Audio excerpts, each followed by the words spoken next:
Parenting Revolution, Unleashing Your Child's Genius at Home.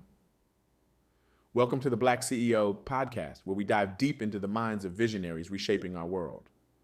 Today, we're in for a treat that's going to flip your perspective on parenting and education upside down. Buckle up, because we're about to embark on a journey that could change the trajectory of your child's future, and perhaps even society as we know it. Our guide on this transformative expedition is none other than the brilliant Juliet Arrington, an extraordinary educator whose innovative approaches are sending shockwaves through the educational landscape. Juliet isn't just another talking head with a fancy degree. No, she's a force of nature, a catalyst for change who's been in the trenches, working tirelessly to revolutionize how we nurture the next generation of leaders, thinkers, and innovators. I recently had the privilege of sitting down with Juliet, and let me tell you, it was like having a front row seat to a supernova of wisdom.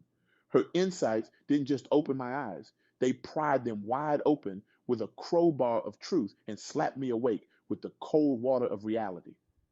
And now, I'm here to share that wake-up call with you. So why should you care about what Juliet Arrington has to say? Well, imagine if I told you that the key to unlocking your child's genius, yes, genius, has been right under your nose this whole time. That's right.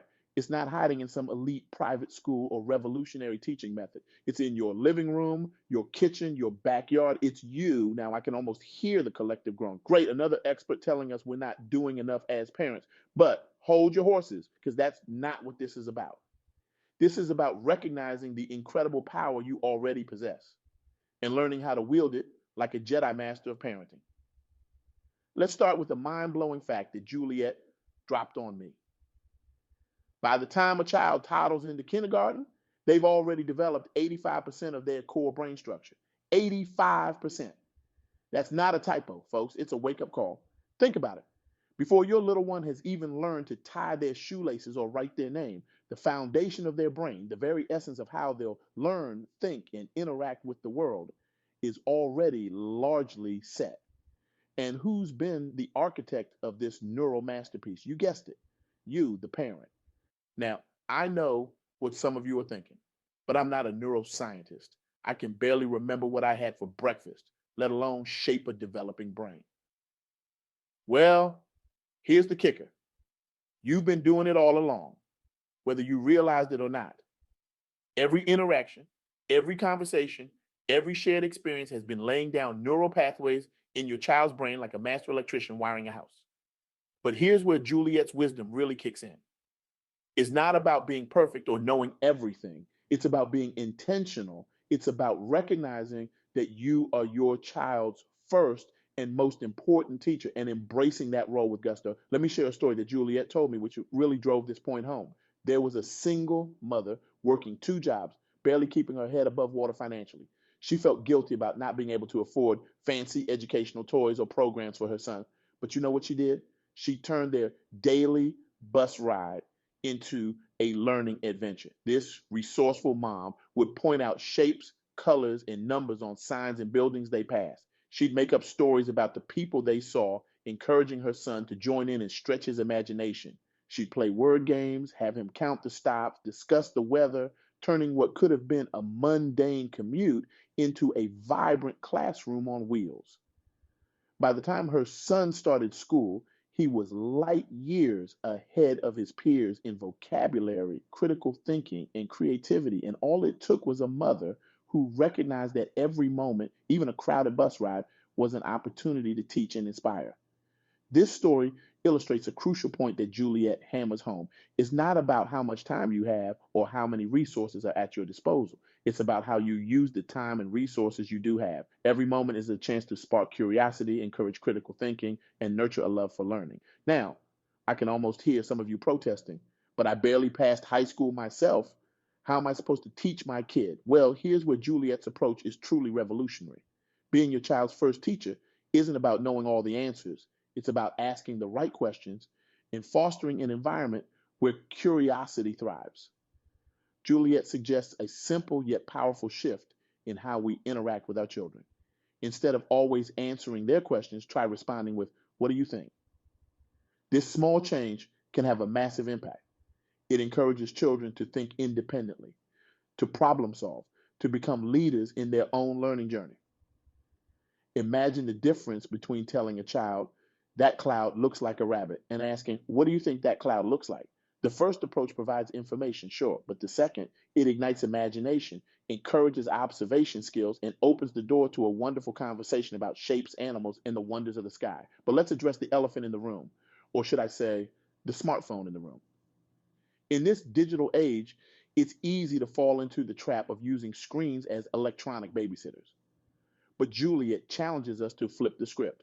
Instead of seeing technology as the enemy, why not harness it as a powerful tool for engagement and learning?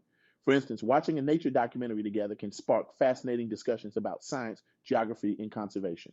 Playing educational apps together can turn screen time into bonding time while sneaking in some learning. The key is active engagement, being present and curious alongside your child rather than using tech as a distraction. Now, here's where Juliet's philosophy takes an exciting turn. It's not just about academic success. She believes that every child has the potential to be a leader, and it's our job as parents to nurture that potential from day one.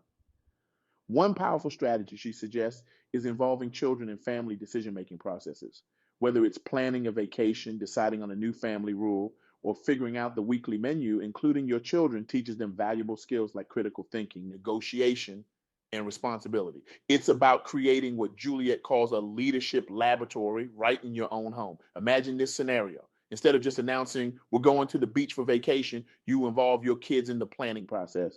We have a week for vacation and X amount of money. Where do you think we should go? What should we consider? Suddenly, you're not just planning a trip, you're teaching budgeting, geography, research skills, and decision making.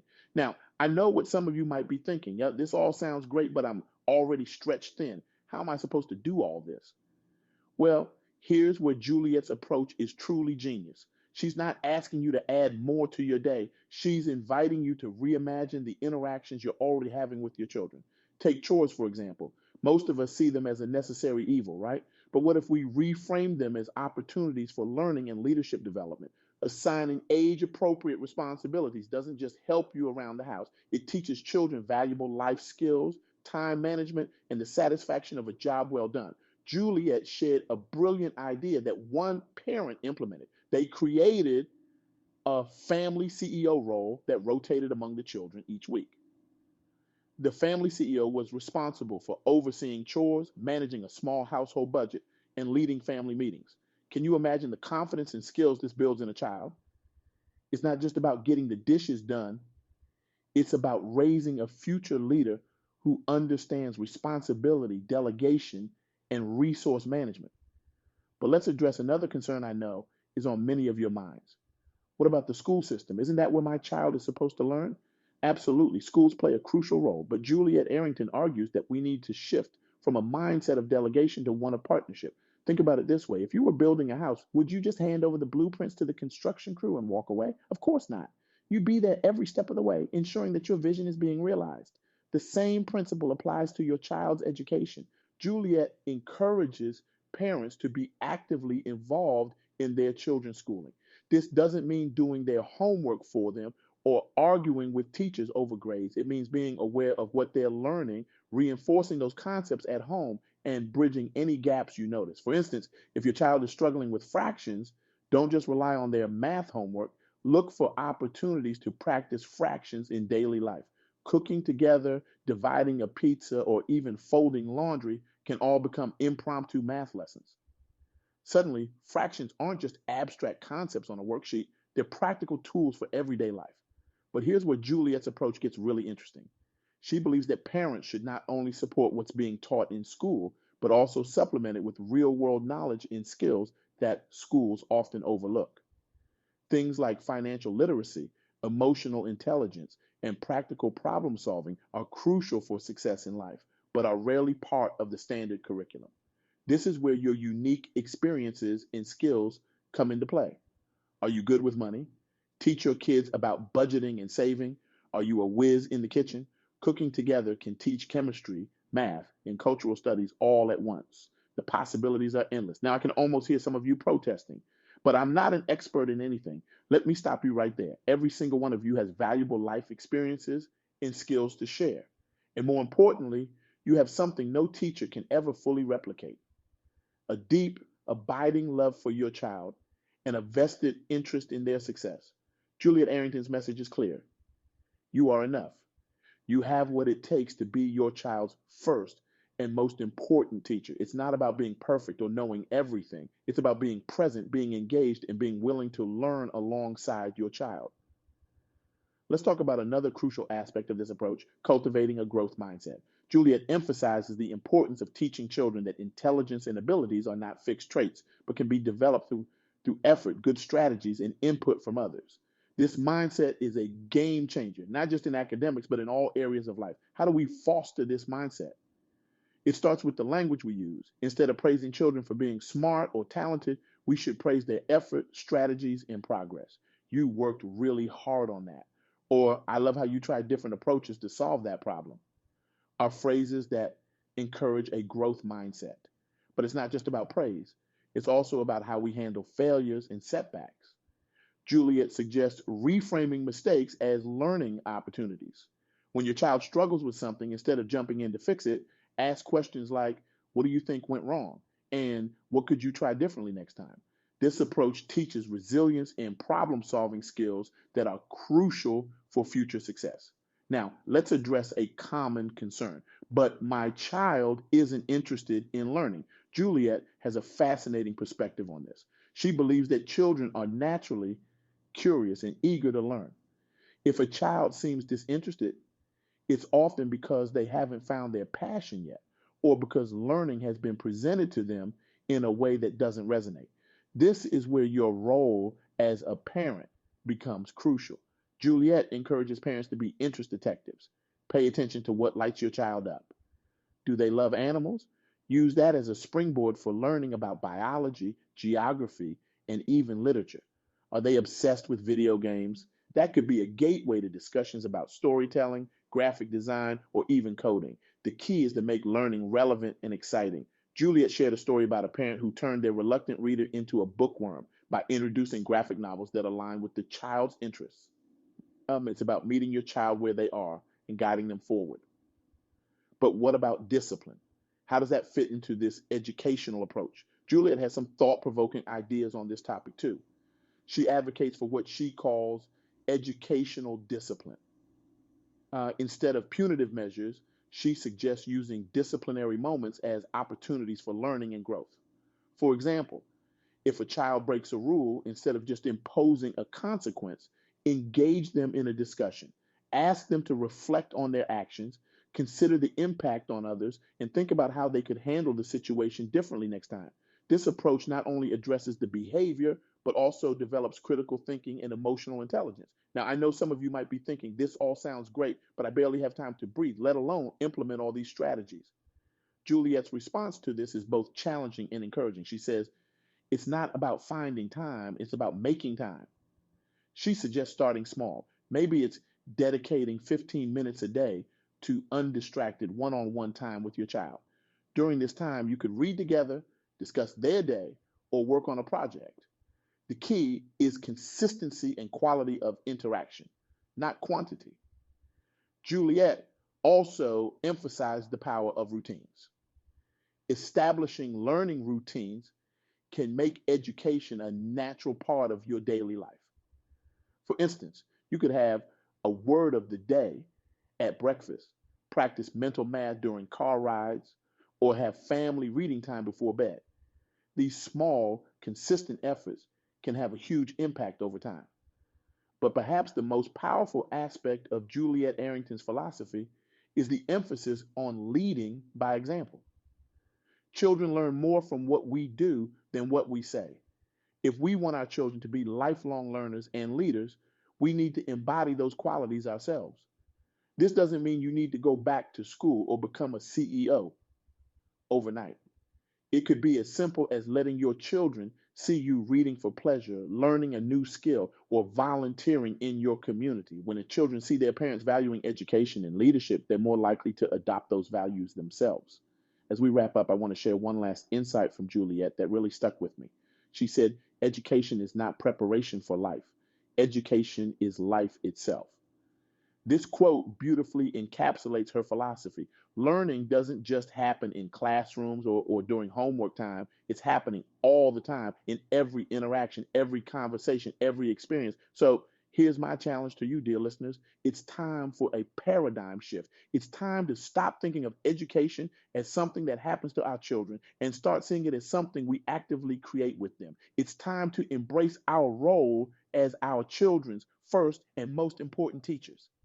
This isn't just about raising kids who get good grades or ace standardized tests. This is about raising a generation of curious, confident, compassionate leaders who are ready to tackle the challenges of tomorrow. It's about nurturing not just their minds, but their hearts and spirits too. Remember, you don't have to be perfect. You don't have to know everything. You just have to be present, be engaged, and be willing to learn and grow alongside your child. As Juliet Arrington so powerfully reminds us, the buck really does stop at home. But that's not a burden, it's a blessing. It's a chance to profoundly impact the next generation, to raise children who are not just academically successful, but who are curious, compassionate, and capable leaders. So I leave you with this question. How will you step into your role as your child's first teacher today? What small step can you take to create a culture of learning and leadership in your home? The future is in your hands, and it starts right now in your own home. This isn't just about changing how we parent. This is about changing the world, one child at a time. It's about recognizing that the most important classroom isn't in a school building. It's in your living room, your kitchen, your backyard. It's wherever you and your child are together. So go forth, dear listeners. Embrace your power as a parent educator. Turn everyday moments into learning opportunities. Foster curiosity, encourage critical thinking, and nurture leadership skills. Be the change you want to see in the world by shaping the minds and hearts of the next generation. Remember, in the words of Juliet Arrington, every parent is a teacher, every home is a school, and every moment is a chance to learn. The revolution starts with you. Are you ready to change the world?